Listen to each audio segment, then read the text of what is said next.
सबसे पहले जब विश्व शंकर जी के पास में आया तो पास में नंदी बैठे हुए थे।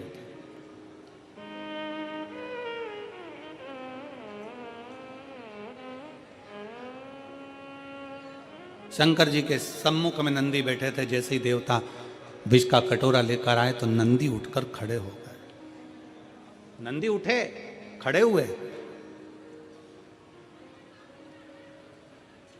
और नंदी ने पूछा, ये क्या है, इसमें, इस पात्र में क्या है, इस पात्र में है क्या? आप सबको मालूम होगा, आप सबके स्मरण में होगा कि शंकर भगवान को जब धतूरा चढ़ाया जाता है, धतूरा देखा है आप लोगों ने? जम के बोलो जरा, देखा है? तो कांटे कांटे होते हैं। शंकर भगवान को जब भी धतूरा चढ़ाया जाता है, शिव जी को जब भी धतूरा दिया जाता है, तो धतूरा चढ़ाते समय नंदीकेश्वर शिव का नाम लिया जाता है। बेलपत्री आप चढ़ा रहे हैं, आप जो भी जप करें, स्मरण करें, वो आपके ऊपर है। आप चावल चढ़ा रहे हैं, वो आपके ऊपर निर्भर है। फूल चढ़ा रहे हैं, वो आपके ऊपर निर्भर है। पर जब हम भगवान शंकर का अभिषेक कर रहे हैं, पूजन कर रहे हैं, शिव मंदिर में जा रहे हैं, आपको कहीं से एक धतूरा मिल गया, कोई कामना है आपकी, धतूरा भी कई बार कामनाओं से चढ़ाया जाता है। तो धतूरा जब हम चढ़ा रहे हैं, शंकर को समर्पित कर रहे हैं, तो नंदीकेश भगवान का नाम लेकर, नंदीकेश्वर शिव का नाम लेकर चढ़ाए, मतलब नंदी की आज्ञा लेकर कि हम ये धतूरा शंकर भगवान को दे रहे हैं। और हमारा विश्वास कहता है कि नंदी, हमारी जो दुख है, हमारी जो समस्या है, हमारी जो तकलीफ है, जब मैं धतूरा बाबा को चढ़ाऊंगी, नंदी तेरे से आज्ञा लेकर चढ़ा रही हूं, जिससे ये धतूरा मैं जब शंकर को चढ़ाऊंगी तो नंदी मेरे दुख को मिटाने के लिए तो भोले बाबा को अपनी पीठ पर बिठाकर मेरे दरवाजे तक लेकर आएगा, इसलिए तेरी साक्षी में चढ़ा रही हूं। ये धतूरा मैं तेरी साक्षी में चढ़ा रही हूं, ये धतूरा मैं तेरी साक्षी में दे रही हूं।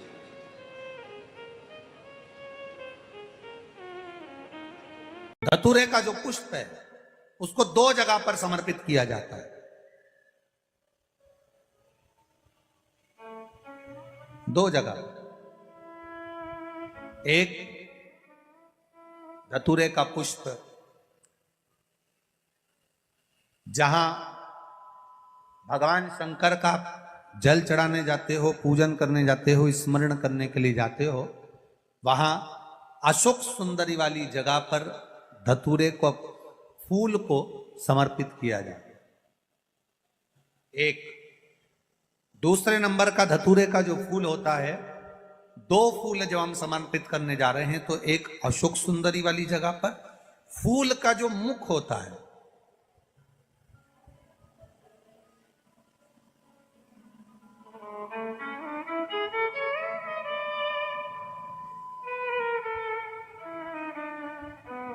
मान लो ये फूल है धतूरे का। वैसे तो धतूरे का फूल लंबा होता है, आपने दर्शन किए किस ने करे ना, सबने दर्शन। धतूरे का फूल लंबा होता है। अब वो लंबा जो पुष्प है, उसका जो खिला हुआ भाग है, जो खिला हुआ, और पीछे की जो डंडी है, तो अशोक सुंदरी वाली जगह पर जब हम समर्पित करते हैं, अशोक सुंदरी वाली जगह पर जब हम उसको चढ़ाते हैं, तो जैसे ये शिवलिंग है और यहाँ सामने अशोक सुंदरी की जगह है, तो जो अशोक सुंदरी वाली जगह पर हम पुष्प समर्पित करते हैं, तो खिला हुआ जो भाग है, जो खिला हुआ भाग है, उसको इस तरह से रखते हैं कि शिवलिंग की ओर उसका खिला भाग जाए, और डंडी का भाग इधर गणेश जी, कार्तिकेय जी और 33 कोटि जो देवी देवता हैं, उस ओर उसका भाग जाए, उसका भाग ऐसा समर्पित करें। एक। दूसरा, शिवलिंग पर जब हम धतूरे का पुष्प समर्पित करते हैं, शिवलिंग पर जब हम धतूरे का पुष्प समर्पित करते हैं, तो उस फूल का खिला हुआ जो भाग होता है, उसका मुख हमारी ओर होना चाहिए। अर्थात डंडी का मुख जब शिवलिंग पर चढ़ाएंगे, तो डंडी का मुख उधर हो और खिला हुआ भाग हमारी ओर। बहुत अंतर है महाराज। जैसे बेलपत्री चढ़ाते हैं, तो बेलपत्री चढ़ाते समय डंडी का मुख अपने ओर कर लेते, पत्तियों का मुख उधर कर दे, तो खिला हुआ जो भाग है वो हम अपनी ओर रख लेते। अब कनेर का पुष्प इससे विपरीत में चलता। कनेर का जो पुष्प होता है उसकी डंडी का मुख हम अपनी ओर रख लेते हैं और खिला हुआ भाग महादेव की ओर कर देते हैं, वो थोड़ा विपरीत हो जाता है। तो शिव तत्व कह रहा है, भगवान शंकर का संवाद कर रहा है, शिव महापुराण की कथा कर रही है। दो स्थान धतूरे के पुष्प को समर्पित करने के लिए दिए। कौन कौन सा स्थान है? जम के बोलो। पहला, जम के बोलो। अशोक सुंदरी के स्थान पर खिला हुआ भाग कहां होना चाहिए? महादेव की और डंडी का भाग जहां 33 कोटि देवता हों, गणेश जी कार्तिकेय हों, उस ओर। श्री विनाशी कुछ कृपा करो और मेरी उम्र आधी कर दो। तो भगवान ने भी कहा ठीक है, गधा बेचारा इतना परेशान है, लोगों का भजन ढोता है, बोझा ढोता है, इसकी उम्र आज से 20 साल कर दी जाती है। मनुष्य को बेचैनी होने लगी और मनुष्य तुरंत भगवान के पास पहुंचा कि भगवान तुमने मुझे 40 वर्ष की उम्र दी है और 40 वर्ष की उम्र में मैं क्या करूंगा? 40 साल में तो एक ना एक दिन बस निकल जाएंगे ऐसे ही दिन और मैं मर जाऊंगा। मैंने इतना सारा कमाया, इतना सारा मैंने बनाया, इसका भोग कब करूंगा? भगवान ने पूछा तो तुझे क्या चाहिए? मनुष्य ने कहा कि जो गधे के 20 साल तुम्हारे पास में बचे हैं उसके आधे हो गए, 20 वर्ष जो गधे के बचे हैं वो मुझे दे दो। भगवान ने कहा गधे की उम्र लेकर तू क्या करेगा? नहीं, मुझे तो चलेगी, तुम तो दे दो। 40 साल का मनुष्य था, 20 साल भगवान ने गधे के दे दिए। कितने साल का मनुष्य हो गया? 60 साल। थोड़ी देर बाद कुत्ता आया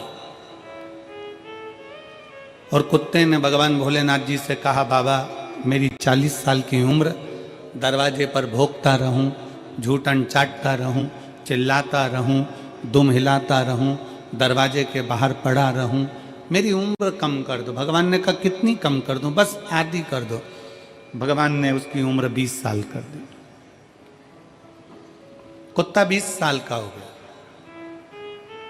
मनुष्य फिर आ गया, बाबा 60 में मेरा क्या होगा? भगवान ने कहा तो फिर क्या करूं? जो कुत्ते की बची है वो भी मुझे दे दो। ठीक है, ले जा। 20 साल कुत्ते की भी मनुष्य को दे दी। मनुष्य कितने का हो गया? जम के बोलो, जम के जरा। 80 का।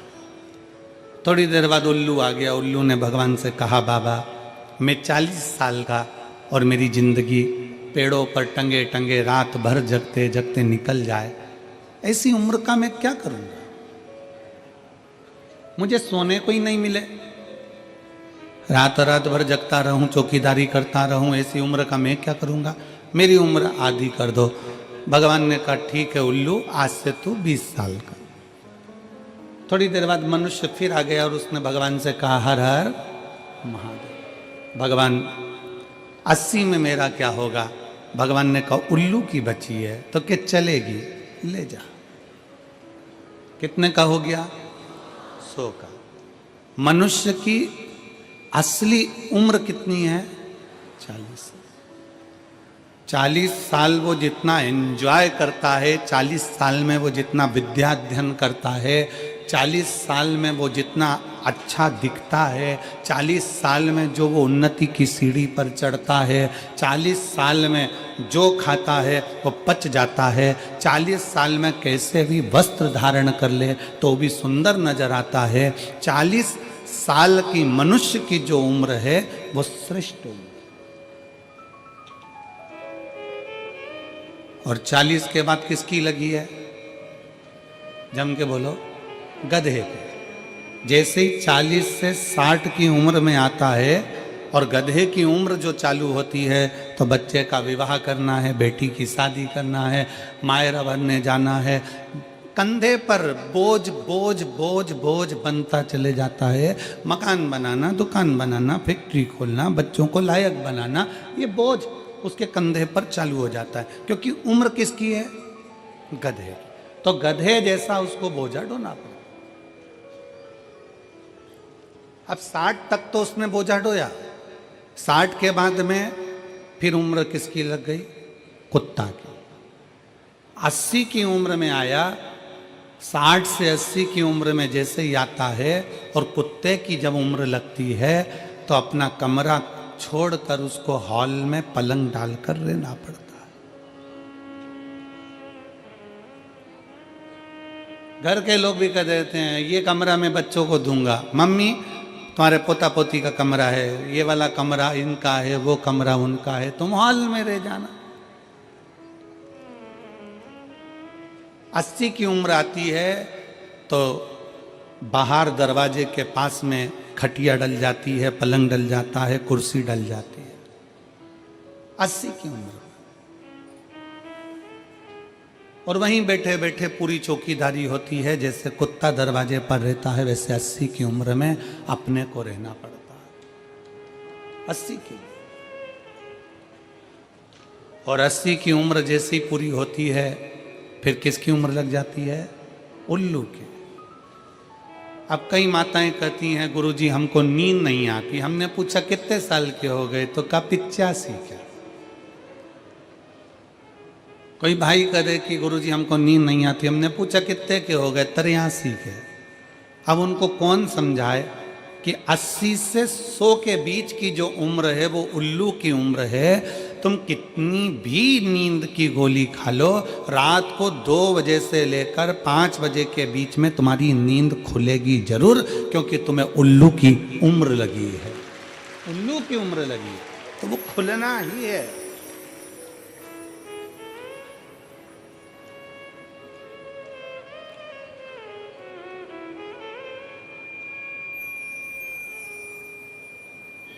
चालीस के बाद की जो जिंदगी है, 60 तक का जो जीवन है, हम दूसरों से मांग कर जी रहे हैं। अर्थात ये हमारी उम्र नहीं है। हमारी तो जो 40 साल की उम्र थी, बचपन, जवानी, अधेड़ी जो हमने निकाला, 40 तक की जो उम्र थी, खूब खाया, खूब आनंद में पचा, खूब शरीर स्वस्थ रहा, खूब आनंद की जिंदगी जी, खूब घूमने के लिए यहाँ वहाँ पूरे परिवार के साथ खूब हिमाचल उत्तरांचल ना जाने कहाँ कहाँ चले जाते थे। धीरे धीरे धीरे धीरे धीरे उम्र घटती बढ़ती चली गई और उम्र बढ़ती चली गई। अब विचार मन में आया कि अब मैं 40 का उम्र का हो गया। फिर धीरे धीरे विचार करा, बच्चे बड़े हो गए। पहले जब बच्चे नहीं थे, जब छोटी उम्र थी तो मायके भी खूब चली जाती थी। मेरी दीदियाँ आए दिन मायके जाती थी। अब बच्चे घर में जन्म ले लिए, बच्चे बड़े होने लगे तो बेटियों ने मायके।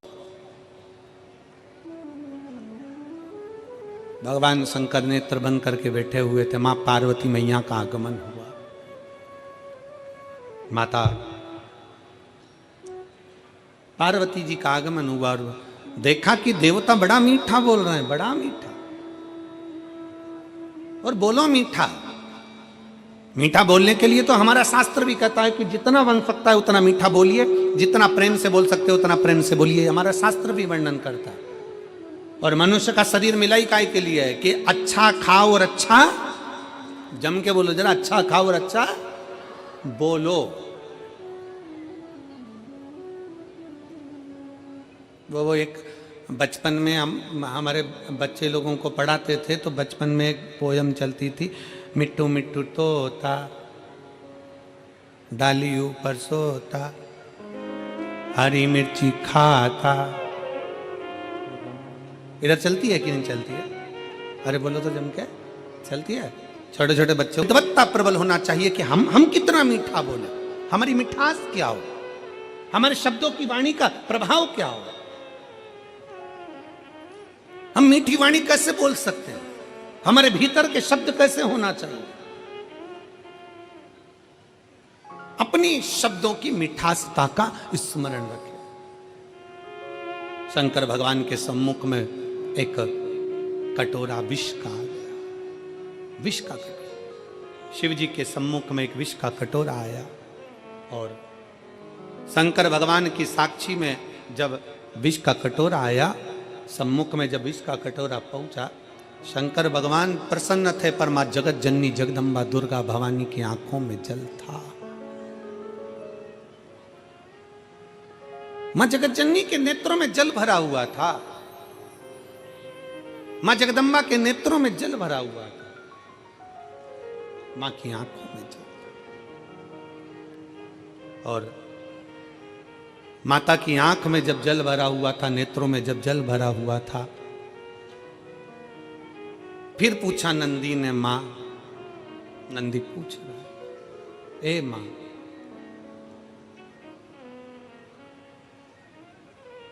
आप आंसुड़ा क्यों ढलका रही हो मां?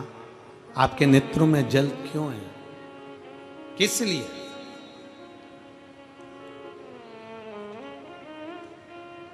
आप क्यों रो रही हो मां?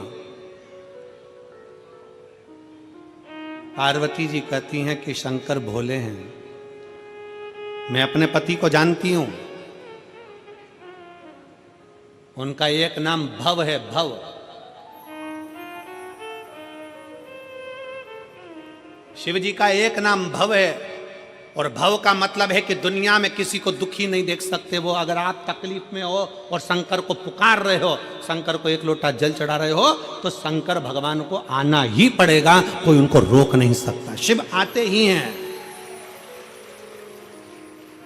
इसको ठीक करने में सबसे बड़ी जवाबदारी होती है पितरों की, सबसे बड़ी जवाबदारी है पितरों। पितर जब 16 दिन श्राद्ध में पृथ्वी पर आते हैं, उनको आर्य मां स्वामी, पितरों के देव आर्य मां स्वामी जब पितरों को कौए पर बिठा कर लेकर आते हैं और उनको इस भूमंडल पर पितृलोक में से लाकर इस पृथ्वी पर छोड़ते हैं, आपके और हमारे सबके घर के पितर अपने अपने घर में दरवाजे पर खड़े होकर भाग ग्रहण करते हैं। आप भोजन बनाते हो, ब्राह्मण को भोजन देते हो, गाय को देते हो, कुत्ता का भोजन देते हो, कौवे का भोजन देते हो, भूखे को भोजन देते हो, अन्न पानी देते हो, वो पितर लेते हैं।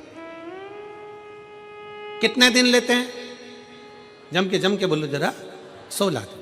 16 दिन पितरों ने तुमसे अन्न भाग लिया, पानी लिया, भोजन लिया, धूप लिया, ध्यान लिया, 16 दिन तक पितरों ने धारण करा। पितर 16वें दिन यहां से जाने लगते हैं। जब पितर जाते हैं उस समय पर जाते हुए पितरों के सामने आर्य मां स्वामी खड़े होते हैं, पितरों के देवता, और कहते हैं, पितरों, तुम्हें 16 दिन तुमने इनके घर का भाग ग्रहण करा है, 16 दिन तक तुमने इनके घर का खाया है, तो तुम इनको वर्ष भर सुखी रहने का वर देकर जाइए,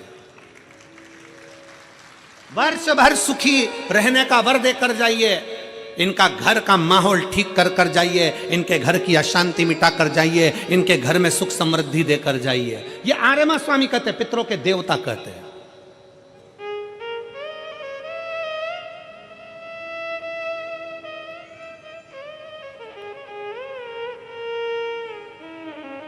तब पितर कहते हैं कि हम इनको वर्ष भर का इतना सारा फल नहीं दे पाएंगे, पर एक बात जरूर है, एक बात जरूर है, पितर कहते हैं, अगर शंकर साक्षी दे तो हम इनको वर्ष भर का फल देकर जाएंगे। शिव साक्षी दे, शंकर साक्षी दे।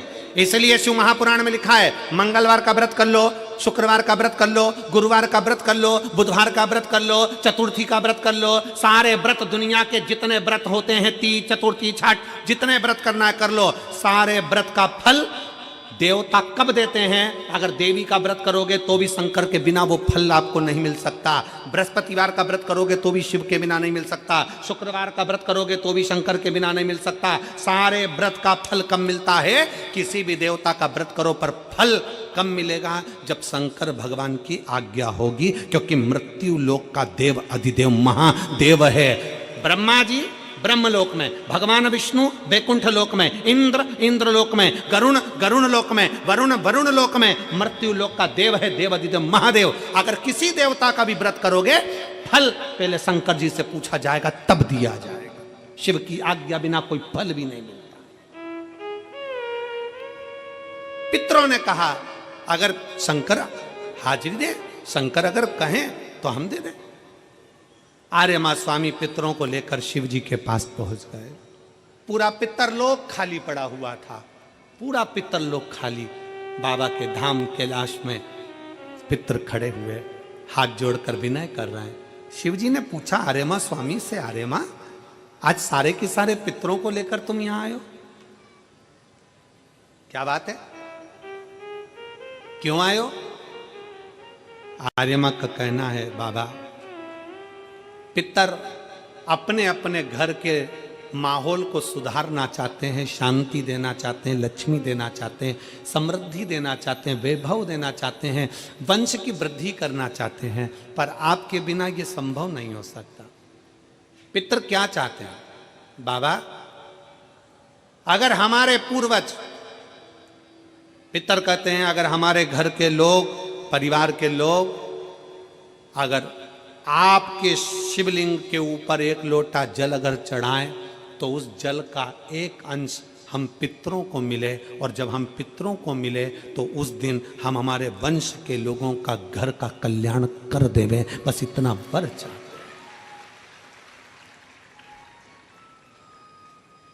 शिव महापुराण की कथा कहती है, शंकर भगवान को जब घर में से एक लोटा जल लेकर निकलते हो ना, जब शिव को एक लोटा जल चढ़ाते हो ना, उसका एक अंश पितरों को मिलता है, और जब घर में पितरों को अंश, एक लोटे जल में से थोड़ा सा अंश पितरों को भगवान शंकर देते हैं, तो घर के पितर तुम्हारे को वर प्रदान करते हैं, तुम्हारे घर में शांति का अनुभव होता है, और वैभव और सुख और वंश की वृद्धि होती है। शिव के करीब में पितर भी विराजमान है, कृष्ण कन्हैया के पास में राधा जी हैं, सब देवता के पास में सारी देवियां हैं, उनके नजदीक में है, केवल एक शंकर भगवान है जो अपनी पत्नी को अपने पास में नहीं अपने से ऊंचे बिठाते हैं, इसलिए शंकर के मंदिर में पार्वती का स्थान ऊंचा होता है। शिव जी से ऊंचा पार्वती का स्थान है। उज्जैन चले जाओ, महाकाल बाबा जमीन पर विराजमान है और पार्वती मैया ऊंचे स्थान पर। सोमनाथ चले जाओ, माता पार्वती ऊंचे स्थान पर बैठी हैं। आप ओमकारेश्वर चले जाओ, माता पार्वती ऊंचे स्थान पर बैठी हैं। शंकर भगवान के मंदिर में पार्वती मैया का स्थान ऊंचा है, क्योंकि शंकर भगवान अपनी पार्वती को ऊंचे स्थान पर रखते हैं, आदर देते हैं, सम्मान देते हैं, और जिस घर में नारी का सम्मान होता है उस घर में कभी बरकत की कमी नहीं होती। इसलिए पार्वती मैया को शंकर भगवान ने सम्मान दिया तो उनके घर में रिद्धि भी आई, उनके घर में सिद्धि भी आई, और उनके घर में बुद्धि भी आई। अगर जहां नारी का सम्मान होता है वहां रिद्धि सिद्धि बुद्धि तीनों आती है। तो कैसे उस हलाहल विष को पचा पाएंगे? क्या होगा? पार्वती मैया ने कहा, चुप रहे नंदी, आप शंकर को विष पीने दे।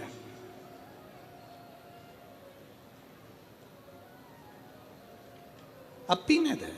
और तेरे भक्त जनों पर माता भीड़ पड़ी है भारी, दानव दल पर टूट पड़ो मां करके सिंह सवारी।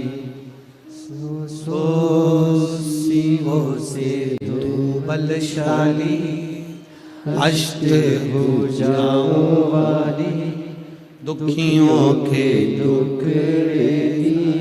वारती हो मैया, हम सब उतारे तेरी आरती।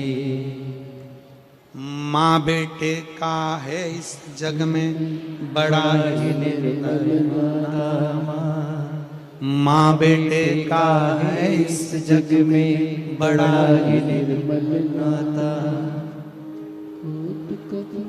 सुने परना पूत कपूत सुने परना, माता सुनी गो माता सब पे करुणा दर्शाने वाली, बिगड़ी बनाने वाली, दुनिया के झगड़े निवारती हो मैया, हम सब उतारे तेरी आरती।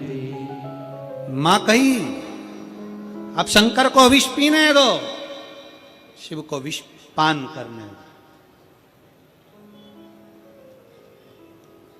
करने दो।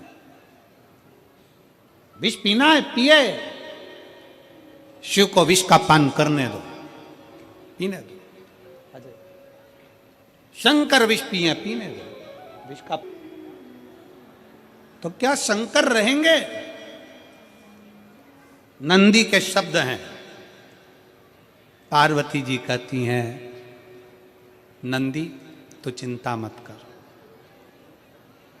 एक स्त्री, एक नारी, भारत की भूमि की नारी एक ऐसी नारी होती है जो काल से भी पति को छुड़ाकर लेकर आ जाती है, वो स्त्री भारत भूमि की होती है। शंकर को देखते देखते जैसे ही शंकर भगवान ने, जैसे ही भोले बाबा ने, ओघड़नाथ ने, मेरे शंभू ने, त्रिकालदर्शी कैलाशी ने हाथ में विष का कटोरा लिया, मुख में विष पीने वाले थे, इतनी देर में तो मेरी जगत जननी जगदम्बा दुर्गा शंकर भगवान के कंठ पर जाकर बैठ गई।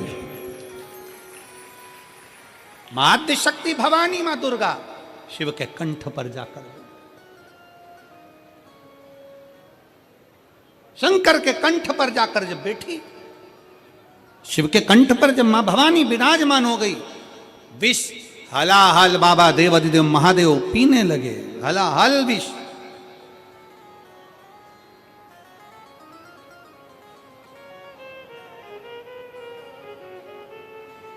और कर्पूर घोरम करुणावतारम संसार सारम भुजगेन्द्रहारम सदा वसंतम हृदयारविंदे भवं भवानी सहितं नमामि। भगवान शंकर के कंठ पर मां भवानी, मां जगत जननी दुर्गा विराजमान हो गई। विष अंदर उतरता, विष अंदर जाता, पर मां जगत जननी कंठ पर बैठकर आदि शक्ति मां दुर्गा ने हाथ में झेल लिया, देवी ने भीतर झेल लिया। दुनिया के लोग कहे भगवान शंकर का कंठ नीला हो गया क्योंकि विष पिया, नहीं, मां काली, मां भद्रकाली, मां काल का मां दुर्गा जब कंठ में जाकर बैठ गई और हलाहल विष को हाथ में जब झेला है, तो भगवान शंकर के कंठ में मां अंबा विराजमान होती है, तो कंठ भी नीला नजर आता है। वो नीलकंठधारी कहला जाता है, नीलकंठ।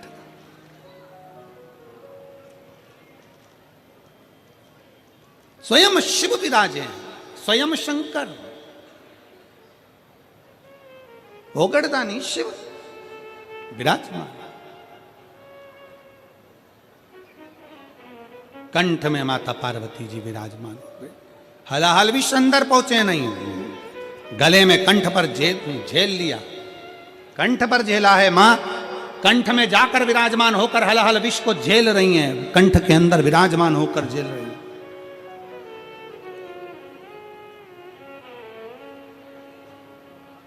समय आया, भगवान शंकर की देवताओं ने स्तुति करी, बहुत बहुत भाव से कहा कि नमामि शमीशाननिर्वाणरूपं विभुं व्यापकं ब्रह्मवेदस्वरूपम्। माता पार्वती को देखकर कंठ पर मां विराजमान है, शंकर जी का बड़ा सुंदर स्वरूप है, और उसे देखकर मां सारे देवता मिलकर स्तुति करने लगे, गजब है प्रभु, भगवान देवता अमृत का पान कर रहे हैं और देवाधिदेव महादेव विष पी कर भी महादेव बन जाते हैं। जो अमृत पिए वो देव और जो विष पिए वो महादेव। विष